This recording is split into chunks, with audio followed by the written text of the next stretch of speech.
Viewers, আসসালামু আলাইকুম। Welcome back to my channel Bengali রান্না। আজ আমি আপনাদের সামনে নিয়ে হাজির হলাম বাদামের চাপটি। বাদামের চাপটি আপনারা কম বেশি অনেকেই ভালোবাসেন, বলতে গেলে আপনারা প্রত্যেকেই ভালোবাসেন, আমিও অনেকটাই ভালোবাসি। তো চলুন খুব সহজে কিভাবে বাসায় তৈরি করা যায় চাপটি। প্রথমে আমি একটা প্লেট নিয়েছি এবং বেকিং পেপার বিছিয়ে দিচ্ছি প্লেটের ওপর।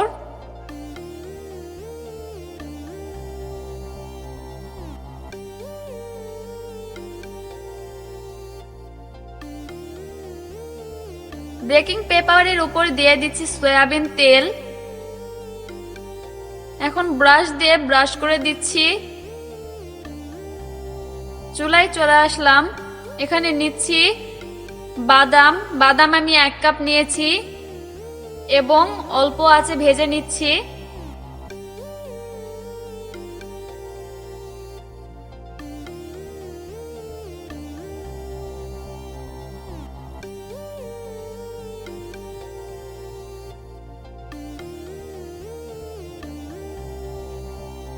বাদামের গায়ের রং অনেকটা চেঞ্জ হয়ে এসেছে, আপনারা দেখতেই পাচ্ছেন।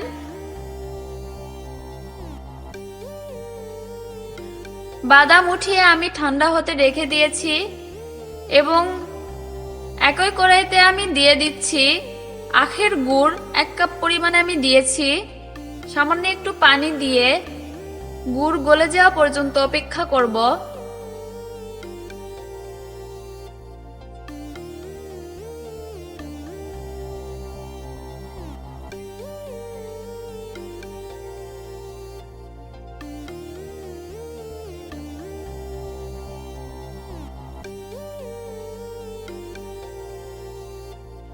এই যে দেখতে পাচ্ছেন গুড় পুরোটাই গলে গিয়েছে।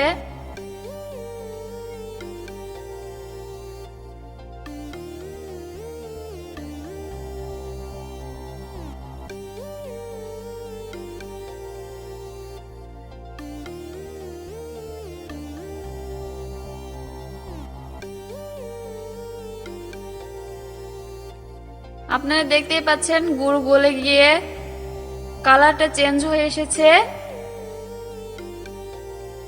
এবং দেখতেই পাচ্ছেন অনেকটা বুদবুদানি বলক এসেছে। এ পর্যায়ে আমি বাদামগুলো খোসা ছাড়িয়ে দিয়ে দিচ্ছি গুড়ের মধ্যে এবং অনবরত নাড়তে থাকছি।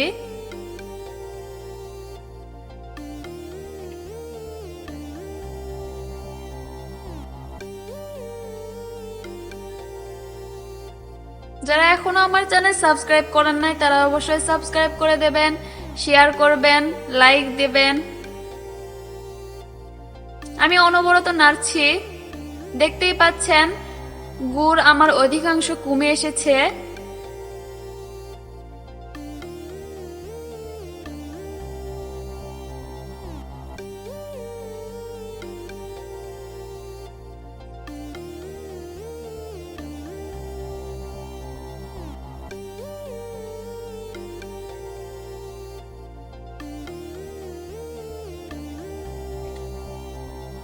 এই যে এই অবস্থায় আমি নামিয়ে নেব।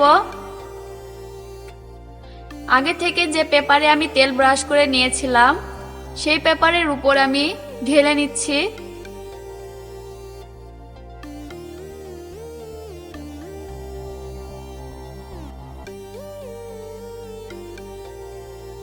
যে হাতুড়ি দিয়ে আপনারা নামিয়ে নেবেন সেই হাতুড়ি দিয়ে অবশ্যই চেষ্টা করবেন একটু বিছিয়ে দিতে।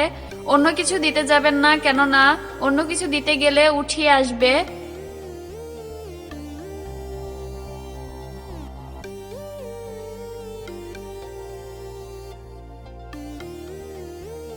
এই অবস্থায় আমি রেখে দেব 10 মিনিট ঠান্ডা হওয়া পর্যন্ত। যতক্ষণ না একটা কুড়মুড়ে ভাব আসবে ততক্ষণ পর্যন্ত আমি রেখে দেব। এই যে চলে আসলাম ঠান্ডা হওয়ার পর। আমার এটা ঠান্ডা হতে লেগেছে 10 মিনিট। আপনাদের আরো বেশি লাগতে পারে অথবা কমও লাগতে পারে। আমি আস্তে আস্তে কাগজটা ছেড়ে নিচ্ছি এবং ভেঙে নিয়েছি। দেখতেই পাচ্ছেন কতটা সুন্দর হয়েছে। আপনারা অবশ্যই ট্রাই করবেন বাসায়। একদম দোকানের মতো স্বাদ, কোনো অংশে কম না। আজ এখানে বিদায় নিলাম। পরবর্তী রেসিপিতে আবারও দেখা হবে। আল্লাহ হাফেজ।